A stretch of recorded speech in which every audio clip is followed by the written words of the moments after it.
recién. ¿Ok? Dígame. ¿Me puede esperar un segundo que tengo un problema aquí con el documento?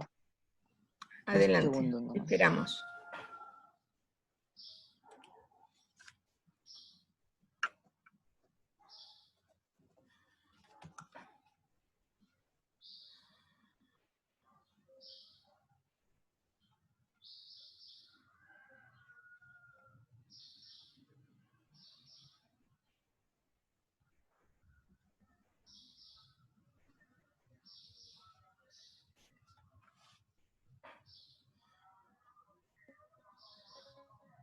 Ok. ¿Está listo para comenzar? Ujú. Exactamente.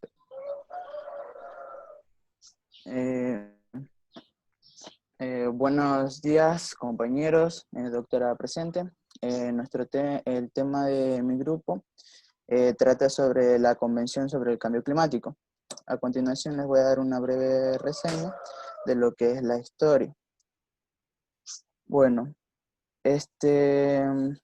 una breve historia de esta convención. Bueno, todo esto empieza en sí, implantando la semilla de esta convención con el científico estadounidense Charles Gehling, quien hizo las primeras mediciones del dióxido de carbono en 1958 en Mauna Loa, en un observatorio astronómico que está ubicado en la cima de un volcán en Hawái. Bueno, las revelaciones que se dieron en ese entonces eh, impactaron en aquella época a la comunidad científica de ese entonces, la cual creía que los océanos y la vegetación eran capaces de absorber todos los gases que se producían en el planeta. Bueno, con esto se celebra en el año de 1972 la primera conferencia de las Naciones Unidas sobre lo que es el medio humano, conocida también como la Conferencia de Estocolmo. En ese entonces el cambio climático no estaba a la orden del día. El debate giró en torno a temas como la contaminación química, las pruebas de bombas atómicas y la caza de ballenas. Pero es aquí cuando los líderes mundiales deciden reunirse cada 10 años para realizar un seguimiento del estado medioambiental y analizar el impacto sobre que pueda llevar, analizar el impacto que sobre él pueda llevar el desarrollo.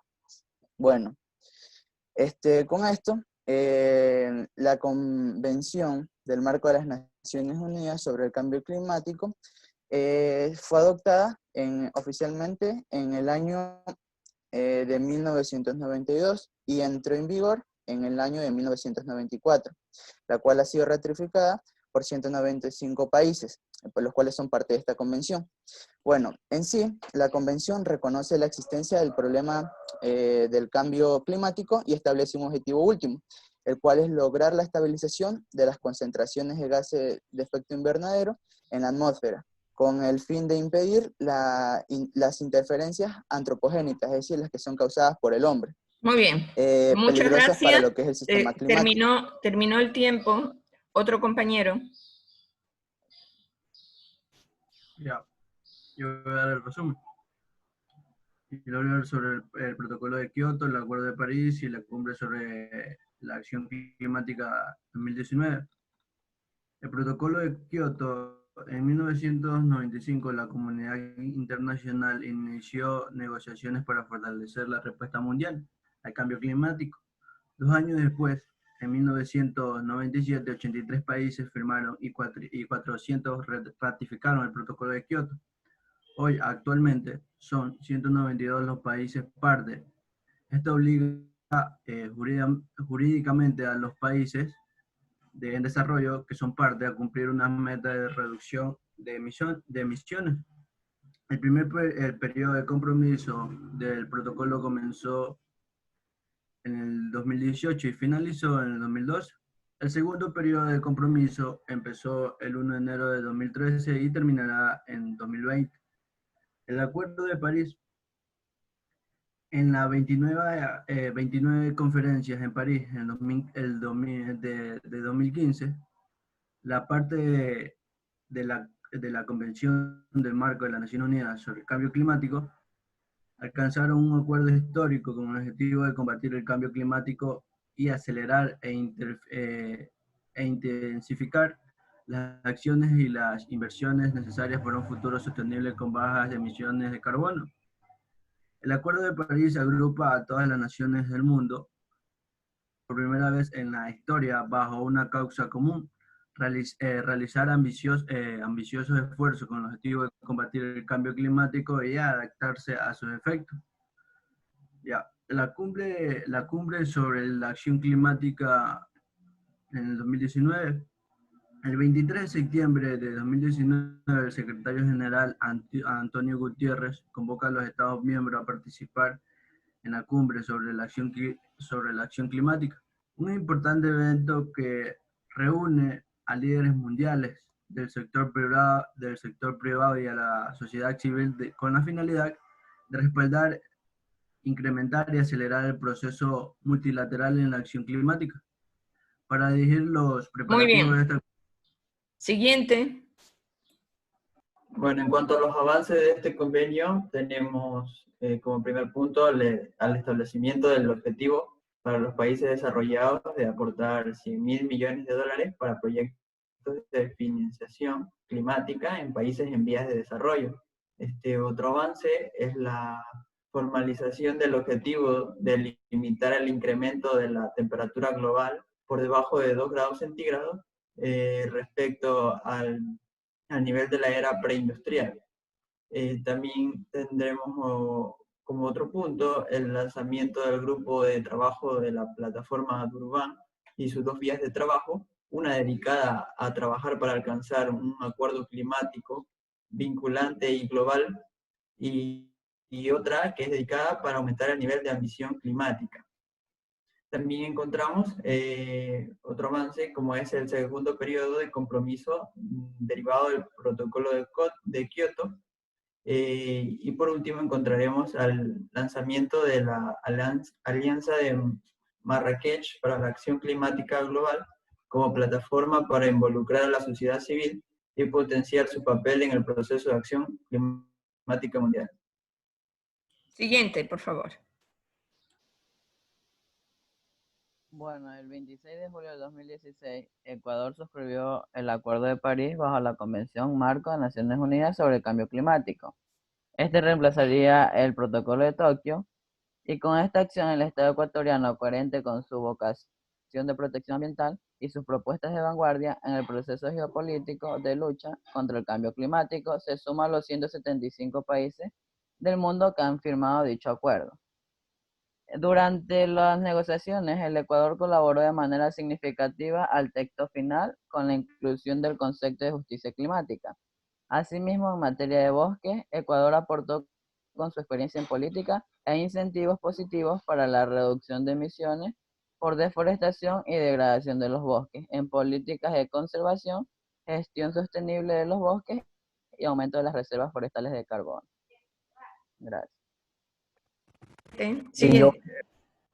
Voy a hablar sobre las violaciones de este convenio. Pues sobre el cambio climático es una realidad, una de las violaciones más flagrantes de los derechos humanos que se hayan cometido en la historia. Es un crimen de lesa humanidad. Lo que vuelve aún más dramático este problema es que incluso si los responsables aceptaran adoptar inmediatamente las medidas necesarias para evitar mayores cambios, los derechos básicos de millones de personas seguirían siendo violados como consecuencia de este cambio meteorológico que haya acontecido. Algunos de estos ejemplos bastan como para ilustrar más el tema. El derecho a los alimentos, el agua, la creciente ocurrida de catastróficas, sequías, inundaciones y temperaturas extremas destruirían la producción agrícola de la gente y limitaría la disponibilidad del agua limpia y suficiente para las personas.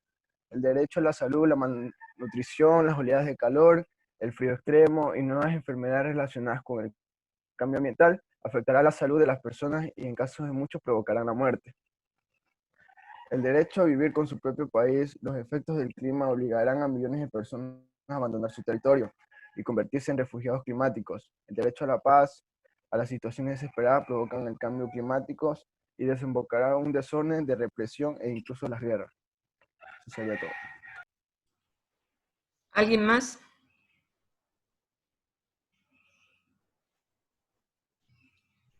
¿Ya está el grupo entero? No, doctor. Faltaron 2 compañeros. Ya. Bueno, lo que les puedo decir sobre el cambio climático es que 20 los principales países desarrollados, 20 países desarrollados, son los que provocan más contaminación y más producción de CO2 que la mayoría de países. Entonces, esos países son los reticentes, aunque algunos han firmado en la convención, no adoptan las medidas que tienen que adoptar. Uno de ellos, China. China produce muchísima contaminación, bueno, también por el volumen de todos sus habitantes y del volumen del país, que es demasiado grande. Entonces, quiere decir que los países más desarrollados son los que más contaminan. Y esto es un proceso que, aunque está asignado por las Naciones Unidas y están firmados y tienen multas y todo lo demás, la mayoría de los países desarrollados se ponen metas que después no cumplen. Bueno, entonces eso es un ejemplo de una convención. Vayamos al segundo grupo. Muchas gracias. Listo, doctor.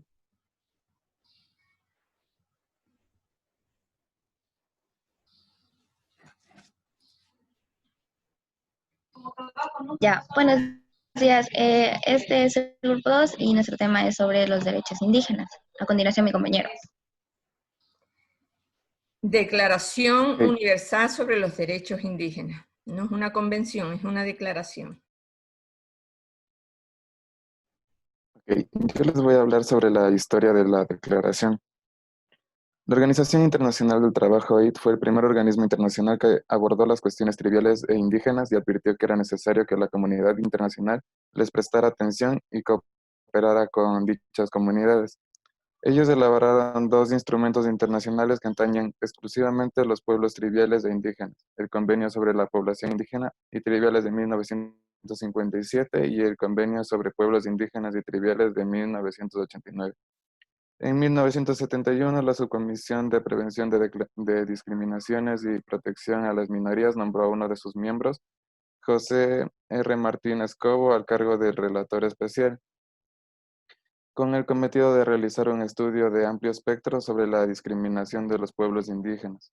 Esta obra fundamental sentó las bases del vigente Sistema Internacional de Derechos Humanos de los Pueblos Indígenas y condujo a la creación en 1982 del primer mecanismo de las Naciones Unidas dotado de un mandato para abordar exclusivamente las cuestiones relativas de los pueblos indígenas. Este fue el grupo de trabajo sobre las poblaciones indígenas.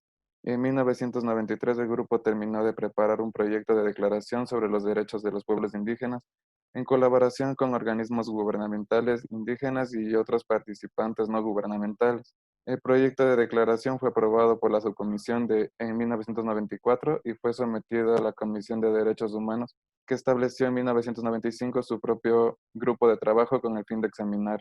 El Consejo de Derechos Humanos lo aprobó en su primer periodo de sesiones celebrado en junio de 2006 con 30 votos a favor, 2 en contra y 2 abstenciones.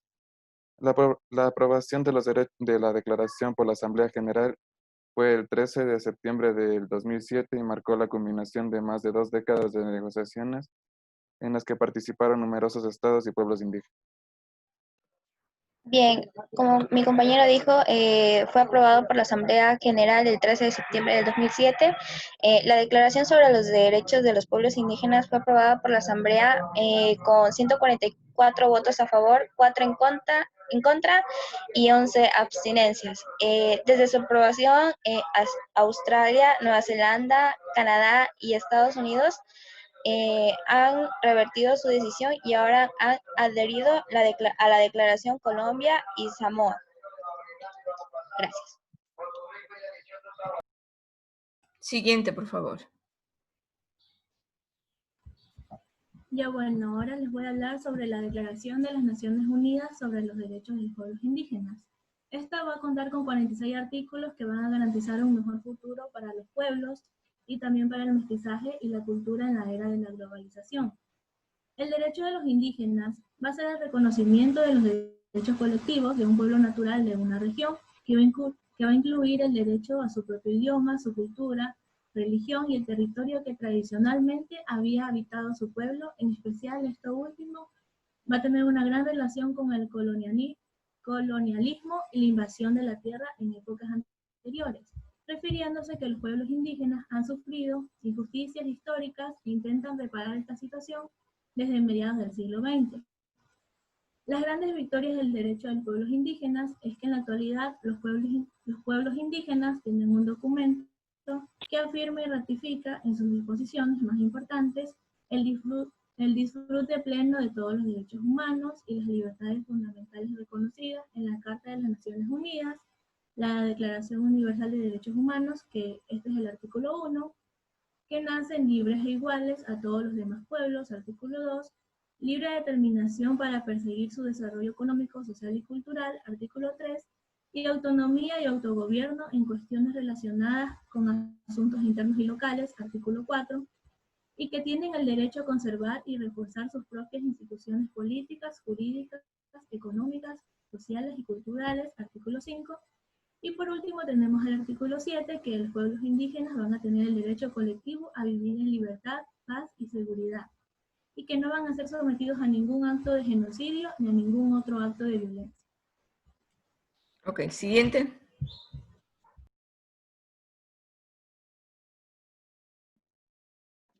Ya, yo les hablaré sobre los avances de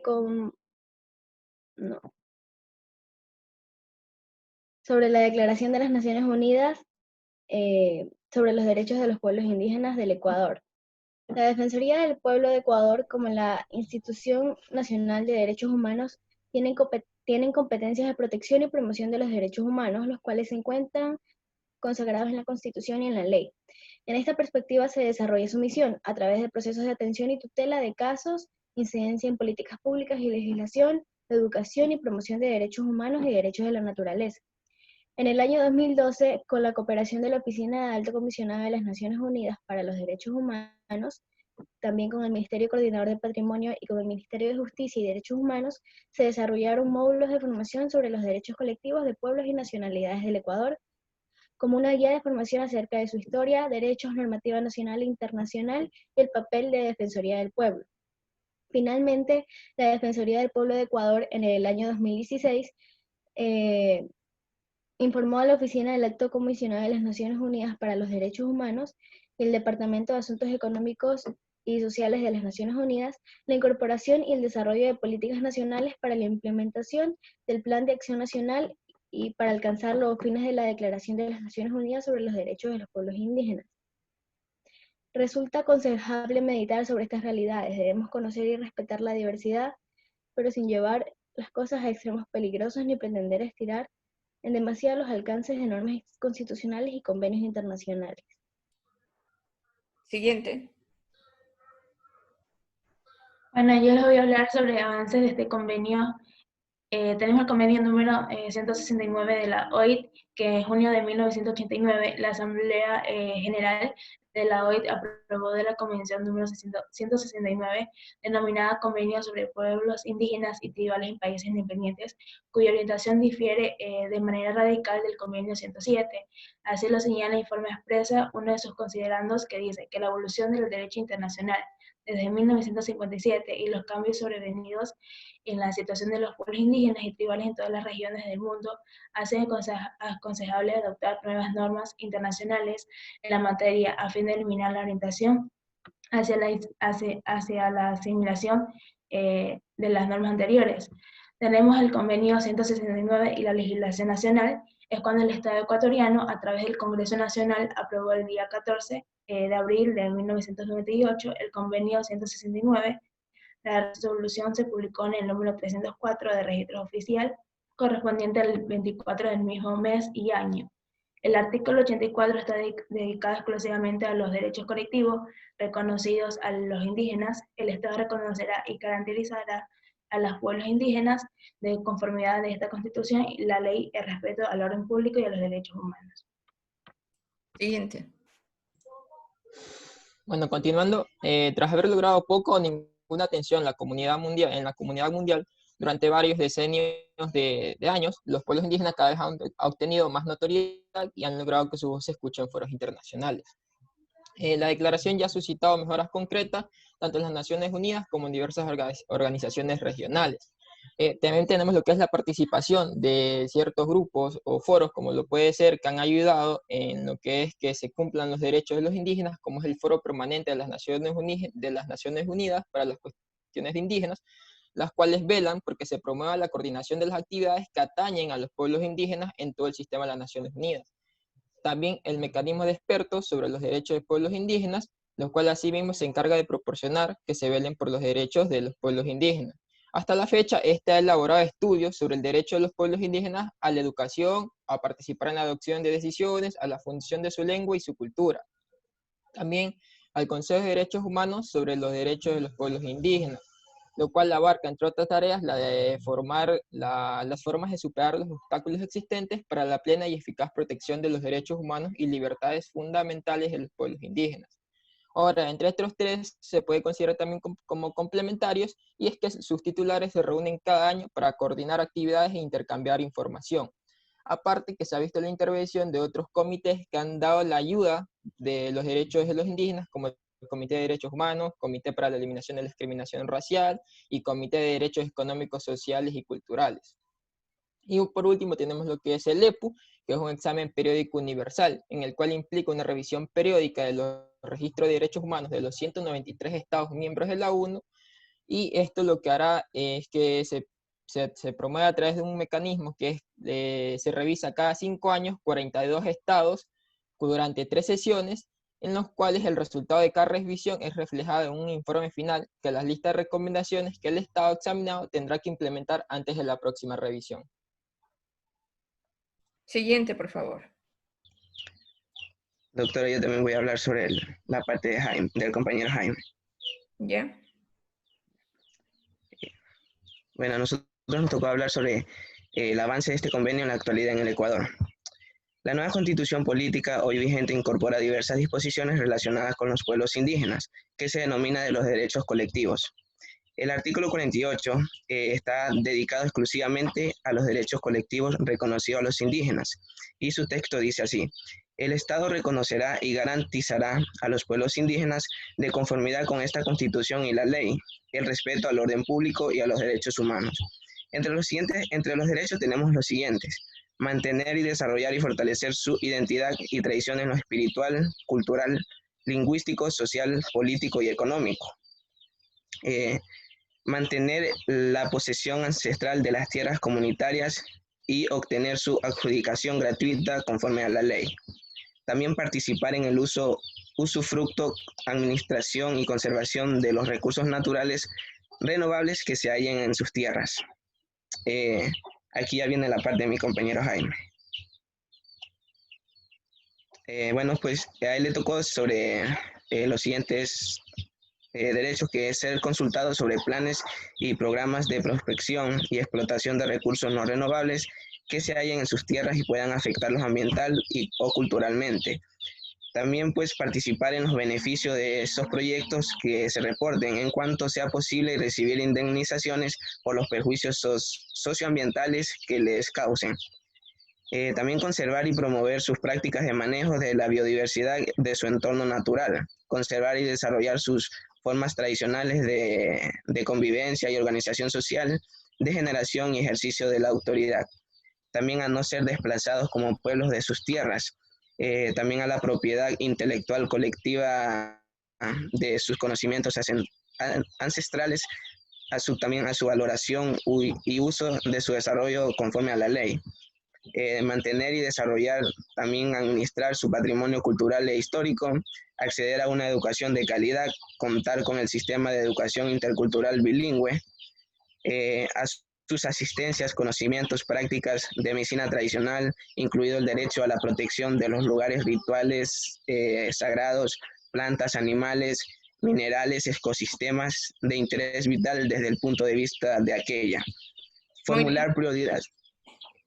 Bueno, ¿alguien más? Yo voy a hablar sobre la violación de los derechos humanos en los indígenas. Entre estos los Pero ejemplos. esto ya La hemos violación... repetido algunas veces, no sé por qué todos están viendo el mismo tema. Bueno, a ver, siga.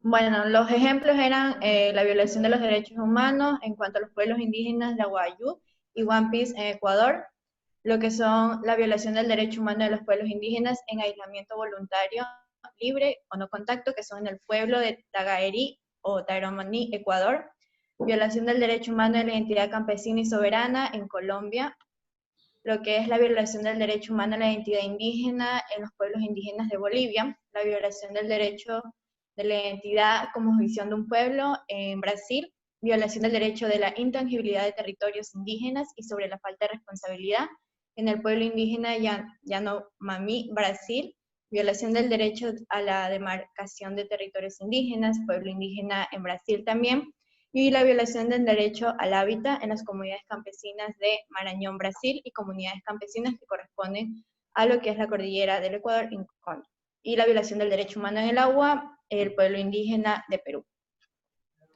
Bueno, entonces, como ustedes ven, miren, esto es solo es una declaración, y esa declaración tardó 20 años en gestarse y en ser publicada. ¿Eso qué quiere decir? Que incluso en el seno de las Naciones Unidas había muchas contradicciones en las comisiones que se encargaron de redactar esta declaración, porque sobre todo por la situación de los pueblos indígenas que se asientan en sitios donde hay muchos recursos económicos. Entonces, esa limitación es la que hizo que durante 20 años no se aprobara esa declaración.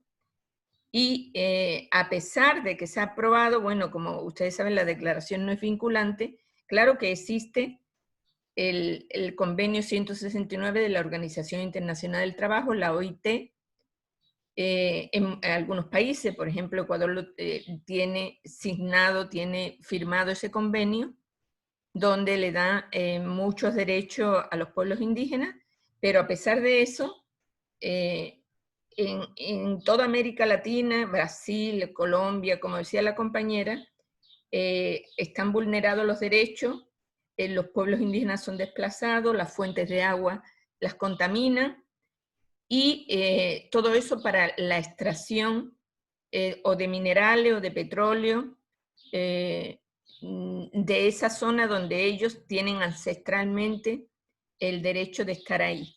Entonces, realmente, pues eso sigue siendo un problema a pesar de esos documentos que existen en las Naciones Unidas. Muy bien. Vamos al grupo 3.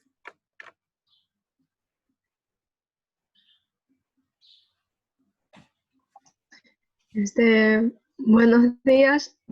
Nosotros somos el grupo 3 y nuestro tema es Convención sobre la eliminación de todas las formas de discriminación contra la mujer, el CEDAW. A continuación, mi compañero.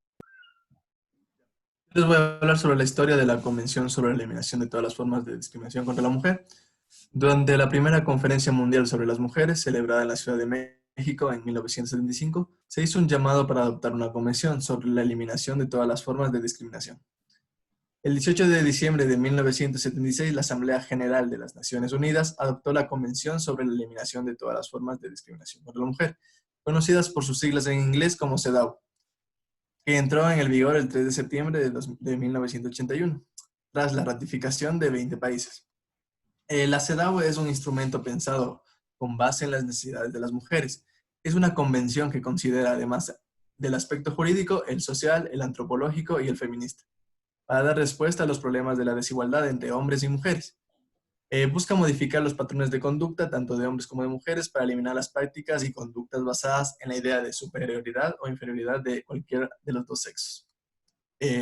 Así, en la Convención se prohíbe toda distinción, exclusión o restricción basada en el sexo que tenga por objeto o resultado menoscabar o anular el reconocimiento, goce o ejercicio por la mujer, con independencia de su estado civil, sobre la base de la igualdad del hombre y la mujer, de los derechos humanos y de las libertades fundamentales en las esferas políticas, económica, social, cultural o civil, en cualquier otra esfera. Listo. Siguiente. Bueno, yo les voy a hablar sobre el resumen del documento. Y pues en este documento consta de 30 artículos en los que en primer lugar se define a los actos que se conocen como discriminación contra las mujeres. Y en gran parte del documento también se establece una hoja de ruta de acción para poner fin a dicha forma de discriminación. También contiene una introducción al Comité para la Eliminación de la Discriminación contra la Mujer y artículos en los que se explica cómo se rige o bajo qué parámetros trabaja dicho comité. Y los últimos artículos tienen que ver simplemente con la parte legal del tratado con respecto al Estado que lo adopte. Listo. Bueno, yo les voy a hablar acerca de ese CEDAW en la actualidad en el mundo. Bueno, un resumen, en los países que la han ratificado, la CEDAW ha demostrado su incalculable valor para contrarrestar los efectos de la discriminación, que abarca la violencia, la pobreza y la falta de amparo jurídico. El tratado ha contribuido a la consecución de los derechos de la ciudadanía en Botswana y Japón, en los derechos de herencia en Tanzania, en los derechos de propiedad y participación política en Costa Rica. La CEDAW también ha propiciado la aprobación de una ley de igualdad de género en Mongolia, una ley en Radwa que prohíbe la discriminación por motivo de sexo en el acceso a la tierra, leyes contra la trata de personas en Ucrania y Moldova. Además, en respuesta a las observaciones finales de la CEDAW, China adoptó medidas para reducir los casos de determinación del sexo del feto con fines no terapéuticos y los abortos selectivos en función del sexo, así como para modificar los estereotipos que propiciaban la preferencia por los...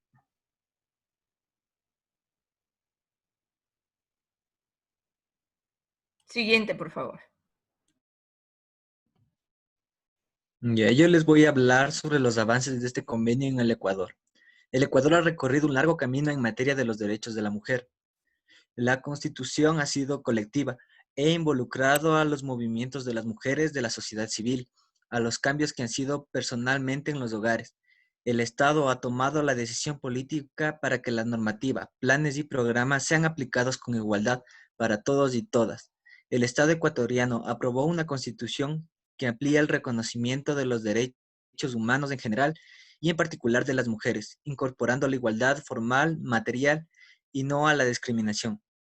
El Plan Nacional de Desarrollo para el Buen Vivir, el cumplimiento de los derechos humanos y a la búsqueda de la igualdad, particularmente de oportunidades, sin exclusión ni discriminación por motivos de género y sexo, entre otros.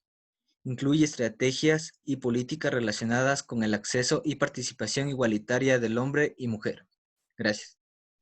Siguiente. Ya, yo voy a continuar algo de mi compañero. Ya, lo que dice es que Ecuador ha construido un marco conceptual que fortalece las obligaciones del Estado en la garantía, promoción y protección de los derechos humanos de las mujeres. La Constitución del Ecuador consagra el principio de igualdad y no discriminación, según el cual todas las personas son iguales y gozarán de los mismos derechos, deberes y oportunidades, y nadie podrá ser discriminado, entre otras razones por sexo e identidad de género. Con base en estos principios, el Estado ecuatoriano ha priorizado la atención a las mujeres que enfrentan distintos tipos de discriminación y exclusión, incluyendo en sus políticas y leyes acciones para cerrar brechas. La Asamblea Nacional del Ecuador ha adoptado medidas hacia la protección jurídica de los derechos de la mujer en igualdad con el hombre, aprobando 88 leyes, de las cuales 43 contienen disposiciones para implementar el principio de igualdad y derecho consagrado en la CEDAW. Normativa laboral para la sanción del acoso sexual, normativa para la participación política paritaria entre mujeres y hombres y normativa para demandar sanciones a medios de comunicación o periodistas que expresen mensajes androcéntricos y sexistas, entre otros. Ya, gracias. Siguiente. Yo les voy a hablar sobre la violación del convenio de CEDAW. Dice que los países que han adherido al tratado tienen la obligación de presentar al comité informes periódicos relativos a la aplicación de los derechos amparados por la convención. En las reuniones, el comité va a examinar los informes y va a formular a cada estado parte sus preocupaciones y recomendaciones en forma de observaciones finales.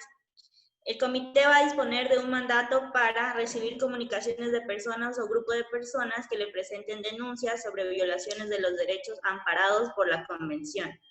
También va a iniciar investigaciones sobre casos de violaciones graves o sistemáticas de los derechos de las mujeres. Y el comité también va a formular recomendaciones generales y sugerencias. Esta investigación va a ser de carácter confidencial y en todas sus etapas se solicitará la colaboración del Estado parte. De acuerdo. Siguiente. ¿Ya están todos? Ya, Ya, yo les voy. Siga. Sí, sí.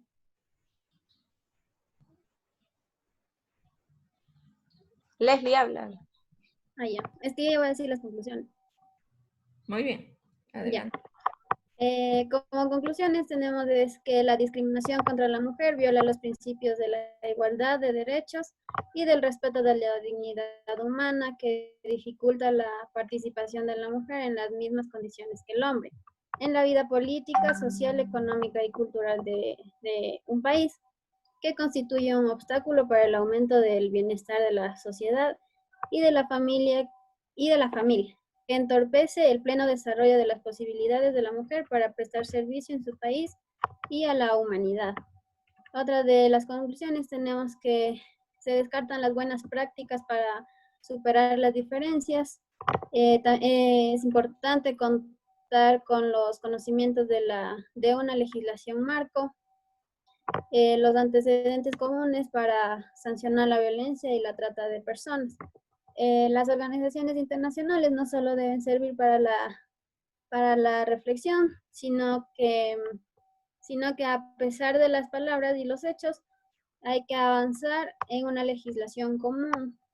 También se debe lograr el compromiso de los tres poderes, no solo para la aprobación de las leyes derivadas de las convenciones, sino también en la dinámica día a día.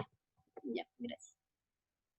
Bueno, como ustedes ven, bueno, la CEDAW fue una convención que realmente ha dado muchos avances a los derechos de las mujeres a nivel mundial a partir de 1979, pero realmente en muchos países sí se adoptaron esas leyes que favorecieron la educación, la salud, el bienestar de la mujer, la organización y la participación paritaria en política, etc.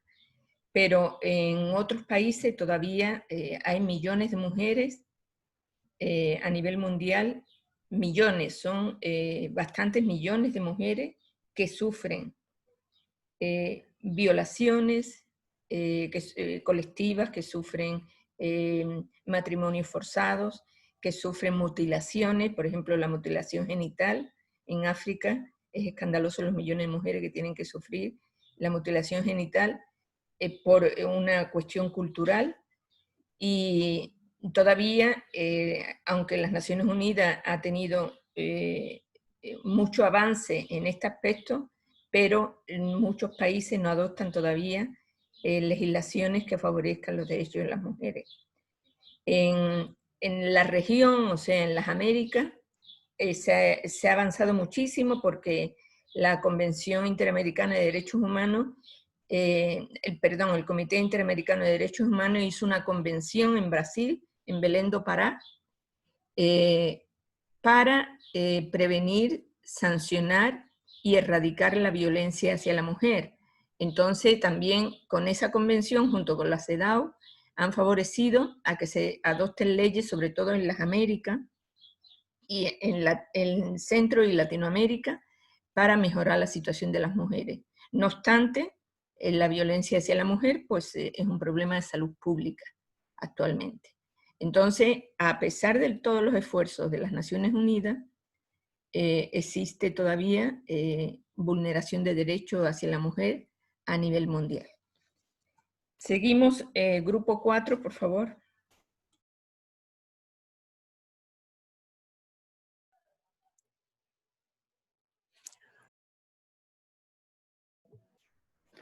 Buenos días, doctora. Nosotros vamos a hablar sobre la Convención de los Derechos de los Niños. Bueno, la siguiente es una breve reseña histórica de la Convención de los Derechos de los Niños. Desde finales del siglo XIX a comienzos del XX, el mundo comenzó a tomar conciencia de que había que proteger a la infancia. Es así como en 1919 la Sociedad de Naciones crea un Comité de Protección de la Infancia y 5 años más tarde se adopta la Declaración de Ginebra, primer texto internacional sobre los derechos específicos del niño.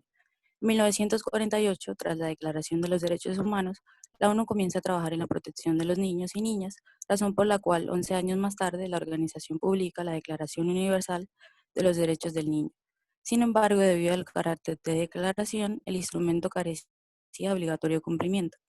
En 1978, el gobierno de Polonia elevó a la ONU la propuesta de un modelo provisional para la Convención de los Derechos del Niño, y es así como el 20 de noviembre de 1989 se logró aprobar el texto definitivo de la Convención de los Derechos del Niño, cuyo cumplimiento esta vez sí sería de carácter obligatorio para todos los países que lo pactasen. La Convención de los Derechos del Niño entró en vigor el 2 de septiembre de 1990, después de ser firmada por 20 países. En la actualidad es el tratado más ratificado del mundo, al que se han suscrito 195 países, a excepción de Estados Unidos y Somalia. Gracias. Siga. Ya, yo les voy a hablar sobre un resumen de la Convención de los Derechos de los Niños. Ya, el documento de la Convención establece en forma de ley internacional, a lo largo de sus 54 artículos, que todos los estados partes, que hasta el momento son 195, deben asegurarse que todos los niños y niñas, claro que niños y niñas son menores de 18 años, sin ningún tipo de discriminación, se beneficien de una serie de medidas especiales de protección y asistencia. Tengan acceso a servicios como la educación, la atención de la salud y puedan desarrollar plenamente sus personalidades, habilidades y talentos. Crezcan en un ambiente de felicidad, amor y comprensión y reciban información sobre la manera en la que pueden alcanzar sus derechos y participar en el proceso de una forma accesible y activa. Es decir, que indica que los derechos de los niños y niñas son derechos humanos, que no son derechos especiales, sino más bien derechos fundamentales integrales a la dignidad humana de todas las personas. Estos derechos se reflejan en las políticas que los gobiernos deben asegurar y en las actitudes que todos debemos mantener para que cada niño o niña pueda vivir con dignidad y desarrollarse. Ya, listo. Yo voy a hablar de los avances que tenemos en el mundo. En los principales países latinoamericanos, Argentina en materia de salud logró reducir la mortalidad infantil a más de la mitad y la mortalidad materna en un 37%. Chile, desde la aprobación de convención, hubo un incremento significativo en los recursos públicos que se destinaron en la educación, con un incremento de 24% en la paga de las matrículas de la educación inicial. Se contribuyó en Argentina también a reducir la desigualdad y la cantidad de niños y niñas con necesidades básicas insatisfechas. De hecho, hasta la actualidad, durante 30 años de esta convención, su índice se redujo en un 65%. En México, el informe se citan los progresos realizados en 3 decenios. Primero, la tasa mundial de la mortalidad de menores de 5 años se disminuyó en un 62% hasta el 2019. La proporción de niños en edad escolar primaria que no asiste a la escuela disminuyó del 18 hasta el 8%. Y mundialmente tenemos que la no discriminación, el interés superior del niño, el derecho a la vida, la supervivencia y el desarrollo y el derecho a la protección infantil han influido en numerosas constituciones, leyes, políticas y prácticas en todo el mundo, inclusive poniendo el derecho de los niños por encima del derecho de los adultos. Avances en Ecuador. Ecuador fue el primer estado miembro del grupo de países latinoamericanos y caribeños a ratificar la Convención del Niño, y así marcó su compromiso para proteger, promover y garantizar los derechos de la niñez y adolescencia. Para nuestro país significó avanzar normativa específica para la garantía y protección de sus derechos. Permitió impulsar la creación de un sistema especializado de protección, que es la Constitución del Ecuador, promulgada en el 2008. A pesar de esa constante participación, la cifra de vulneración de derechos de los niños en el país se mantiene en rojo, según datos de la UNICEF. Uno de los datos más alarmantes es, por ejemplo, que 250.000 niños no asisten a la escuela y que 1 de cada 3 no lo hace porque dedica su tiempo a actividades laborales o no puede hacerlo por sus condiciones económicas. Sin embargo, reconoce que en las últimas 3 décadas el país ha tenido avances importantes como la prohibición del matrimonio infantil y la educación obligatoria para menores de edad. Los temas cuyas cifras son las más preocupantes es la muerte violenta en adolescentes, que para Joaquín González, representante de UNICEF en Ecuador, es la de suicidio como la primera causa de muerte violenta en adolescentes. La segunda es el embarazo adolescente, que la UNICEF también destaca la necesidad de identificar los esfuerzos en la reducción de los partos de niñas. Y por último tenemos las agresiones sexuales entre enero de 2016 y noviembre de 2017, ya que se presentaron 4.864 denuncias por delitos sexuales contra niños, niñas y adolescentes en el sistema judicial, y que de estos casos menos de la mitad fueron a juicio y solo el 13% recibieron sentencia. Siguiente. En las violaciones de los derechos de los niños en el Ecuador, tenemos que la Defensoría del Pueblo de Ecuador hace un llamado para que en ejercicio de las potestades de las diferentes entidades del Estado que tienen competencia para atender los requerimientos urgentes de los niños, niñas y adolescentes. Entonces, es de superar las dificultades que ahora mismo están ocasionando situaciones de exclusión, de violencia en contra de su integridad, por la falta de atención médica, física, educacional, afectiva, entre otros temas que tienen que ver con los derechos de los niños, niñas y adolescentes que se deben mejorar, es sobre la pobreza, trabajo infantil, la violencia infantil. Siguiente, por favor. Ya mi compañera se refirió acerca de Ecuador, yo les voy a hablar acerca de la violencia de este convenio en el mundo. La UNICEF denunció que en la última década se han constatado más de 170.000 casos de violencia de estos derechos. Existen niños y niñas afectados por conflictos armados. Durante los últimos 10 años, 2 millones de niños y niñas murieron en conflictos armados y 6 millones han sido gravemente heridos. Ellos son las principales víctimas de las minas y bombas durante un conflicto. Los desplazamientos implican su desarraigo y muchas veces la separación de su familia, haciéndoles más vulnerables todavía a todo tipo de agresiones como es la trata, violaciones y secuestros. En lo que respecta a explotación laboral, pues hay 126 millones de niños y niñas de 5 a 17 años que trabajan en condiciones de peligro. 2.000 mueren en el trabajo cada año y pues se ven generalmente desprotegidos frente a los abusos y pueden sufrir situaciones de esclavitud debido a que se encuentran prisioneros de una deuda contraída por sus familiares. La violencia doméstica o familiar pues son actos de violencia cotidiana que pueden sufrir estos niños, ya sea tipo violencia física o emocional. Y en el caso específico de las niñas, pues existe lo que es el matrimonio temprano forzoso, que se da sobre todo en países de África y en Asia del Sur. Sin embargo, se detectan casos en muchos otros países del mundo. Hoy en día se calcula que unos 82 millones de mujeres se casan antes de cumplir los 18 años. Siguiente, por favor. Ya, muy bien, yo les voy a dar una pequeña conclusión. Y tenemos en que este es un tratado internacional de las Naciones Unidas firmado en 1989 y entró en vigor en 1990. Y este está compuesto por 54 artículos enfatizados para la protección de la infancia y los derechos del niño. Además, es el tratado internacional que reúne al mayor número de estados en que han ratificado un tratado. Actualmente, estos son compuestos por 195 estados reconocidos en la Asamblea General de las Naciones Unidas. Y con respecto a Ecuador, tenemos en que la Constitución prevalece los derechos de los niños y adolescentes, aunque sigue habiendo altos índices como el trabajo infantil y violación. Y en consecuencia de esto, muchos niños han tomado la decisión de suicidarse. Bueno, muy bien. Igualmente, esta convención, a pesar de que la han ratificado tantos países, se sigue violando. Por todos los motivos que ustedes han dado. Buenos días, doctora. Aquí en el Ecuador, Estamos en el grupo afortunadamente, número 5 pues... y les vamos a hablar sobre la Convención Internacional contra la Tortura y otros A ver, tratos. espere un momentito, estamos haciendo las conclusiones de la Convención del Niño. Aquí en el Ecuador, que fue uno de los primeros países que firmaron la Convención del Niño, inmediatamente empezaron a trabajar sobre la ley del el Código de la Niña y Adolescencia, y fue en 2003 que se promulgó el Código de la Niña y Adolescencia, donde tiene, aparte de que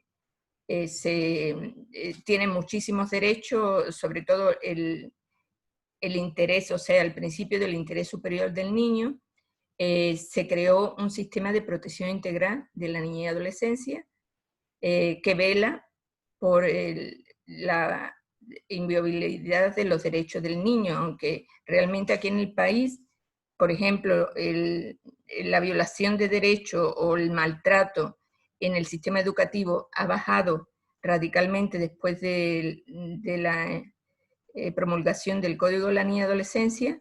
Hay otros delitos que han seguido subiendo. Bueno, el trabajo infantil también disminuyó, que era escandalosamente alto, pero otros siguen subiendo, como es la trata, la violencia sexual, y sigue habiendo, sobre todo en las zonas rurales, el trabajo infantil. Bueno, ahora sí, vamos al último grupo, que es el grupo 5. Adelante.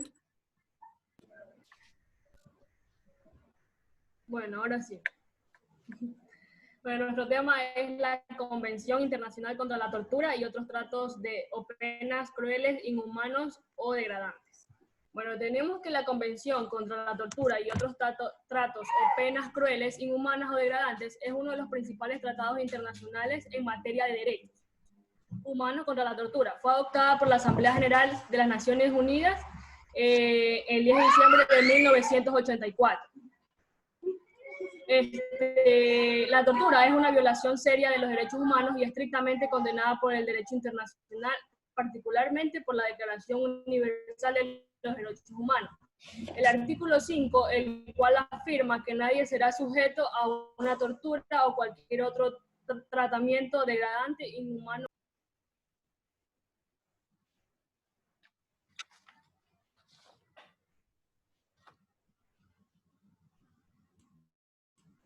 Listo, entonces yo les voy a hablar acerca de lo que es el resumen de la Convención contra la Tortura y otros tratos o penas crueles, inhumanas o degradantes. Como sabemos, pues es uno de los principales tratados internacionales en materia de derechos humanos contra la tortura. Esta convención establece una serie de obligaciones para los estados partes. Está constituida por 33 artículos distribuidos en 3 partes. La primera de ellas pues se detiene en la definición de tortura, la exigibilidad de la instrumentación de las legislaciones internas contra esta práctica, haciendo expresa prohibición de prevalencia para su ejercicio en algunas circunstancias excepcionales.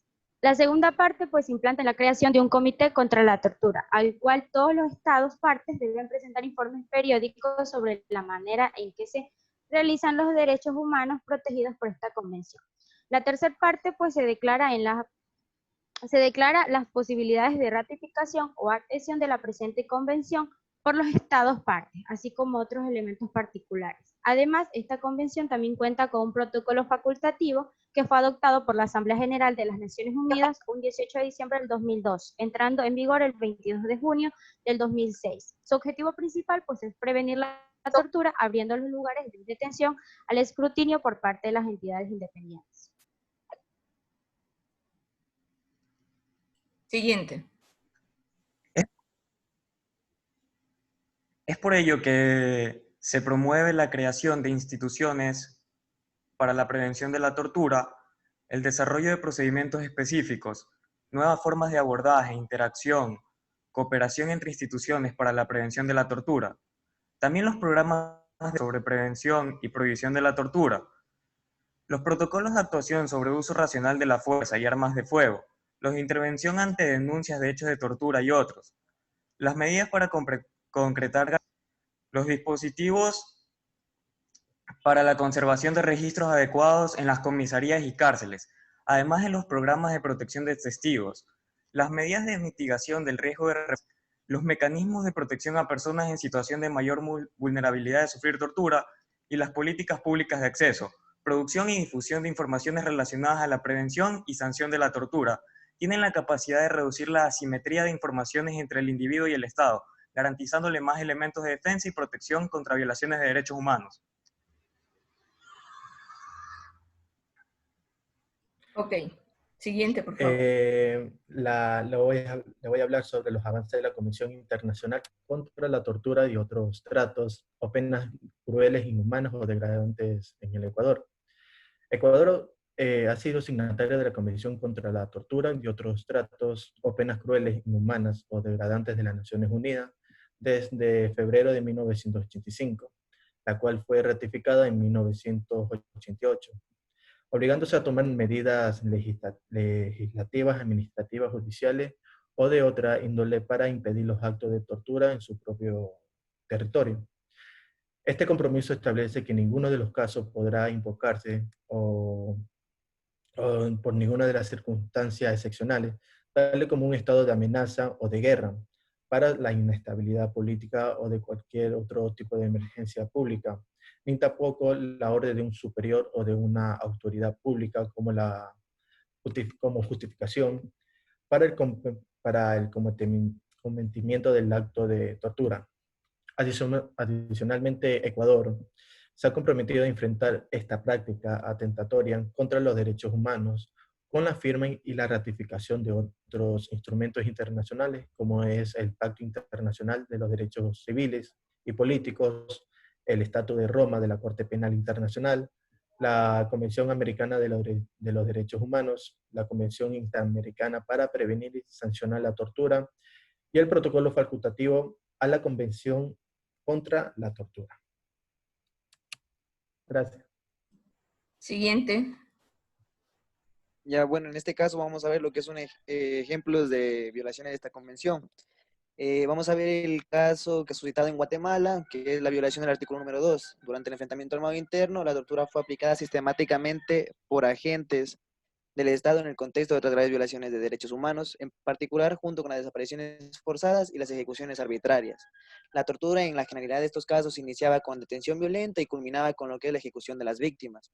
En este contexto, los soldados, quienes actuaron como agentes del Estado, no podrían argumentar que siguieron órdenes superiores, como defensa en un caso de tortura. La Convención no acepta esta defensa para evadir responsabilidades. Esa interpretación tiene directa relación con la función policial y militar y que permite a los agentes, soldados u oficiales que se encuentran en ejercicio de sus funciones negarse a cometer abusos, torturas o tratos crueles e inhumanos o degradantes que atenten contra los derechos humanos en la población.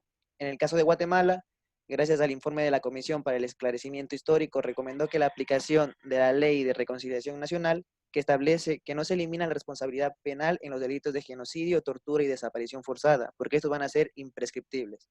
De igual forma, recomendó a lo que es en el Código Militar los conceptos correctos de disciplina y obediencia debida, ya que la obediencia debida daba paso a que los soldados superiores de un rango superior dieran las órdenes a un soldado de rango inferior a que cometieran estos actos de tortura. Buenos días, yo le voy a hablar sobre las violaciones que han sucedido en Ecuador. El último informe de la Amnistía Internacional del año 2003 señala que en Ecuador la tortura y los malos tratos a detenidos y presos siguen practicándose de forma generalizada. Estas violaciones de derechos humanos se cometen en el momento de la detención, durante el traslado a una comisaría y en comisarías de policía, centros de detención y prisiones. Agrega el informe que la infraestructura de algunos centros penitenciarios constituye por sí un trato cruel, inhumano y degradante.